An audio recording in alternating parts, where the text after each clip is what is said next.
ما یه چالش داریم در خصوص بحث نام سرزمینمون. می‌خواستم ببینم شما نام اصلی سرزمینمون رو میدونین یا نه؟ ایران حتما میدونم. خب با نام سرزمین پارس آشناییت دارین؟ سرزمین پارس خب یکی از اسامی شاید بوده، ولی اینکه میدونین چه موقعی سرزمین پارس نامش به ایران تبدیل شد؟ نه نمیدونم. 90 سال پیش توسط فشار حکومت‌های آلمان و انگلیس و غیره رضاخان پهلوی مجبور شد تا نام سرزمین رو پرشیا تبدیل از پرشیا به ایران تبدیل کرد. من متوجه شدم.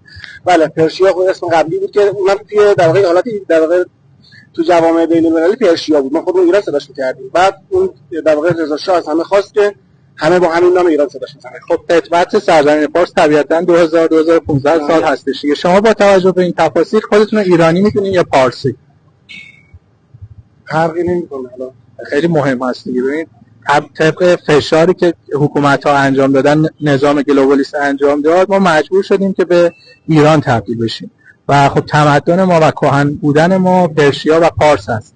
با این تفاصیل شما ایرانی هستید یا پارسی؟ من ایرانی هستم.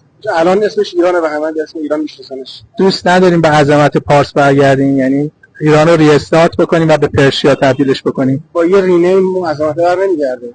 خب یه گروهی هست که داره تلاشش رو میکنه که این رو تبدیل به پرشیا بکنه و خب پرزیدنت ترامپ هم Make Great Iran Again رو اعلام کرده، یعنی ویلکام تو پرشیا. تلاش ما این هست، داریم چند سال تلاش میکنیم. اگر شما هم دوست داشتین خوشحال میشیم که دنبال کنید و آشنا بشید. سلامت باشید. خیلی خوبه، من بالاخره آشنا میشم، ولی اینکه چقدر بتونم فالو بکنم این ماجرا رو بعدش. یک CD هست که توضیحات سید محمد حسینی هست. اگر دوست داشتین باش آشنا بشین. فلش تقدیم حضور شما. متشکرم از شما. مرسی شرکت کردید. موفق باشید.